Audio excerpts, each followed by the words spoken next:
Well, we're going to talk about wellness questionnaires now and how they can be a very easy tool to basically apply sports science principles to your program, both cost effectively and in a way that makes sense. The one thing that we find with wellness questionnaires is we get a lot of objections as to whether or not they're valid. The research that we point to is McLean, and basically he correlated, his group correlated wellness questionnaires with objective indicators like counter movement jumps and whether or not the actual fatigue values that they were getting back in the wellness questionnaires fit with the objective measures of the counter movement jump.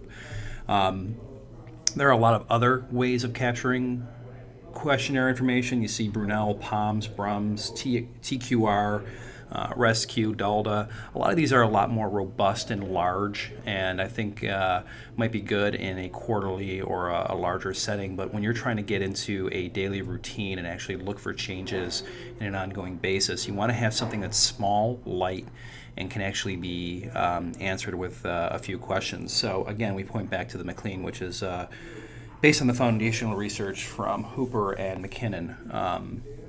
And basically you end up with 5 questions, and these 5 questions have a scale of 1 to 5, with 1 being the lowest, 5 being the best. Fatigue, for instance, 1 is low, 5 is not fatigued at all.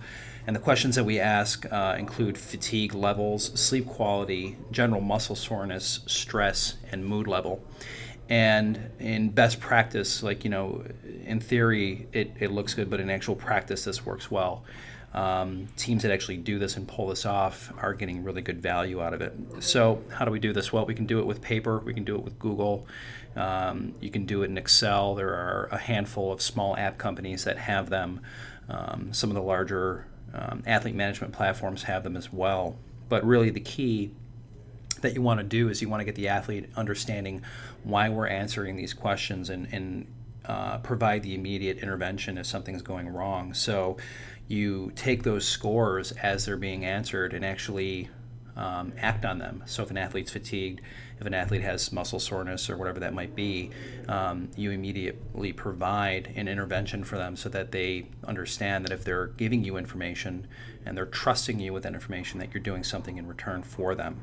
We're going to do a part 2 on this and actually get into how we can score these values.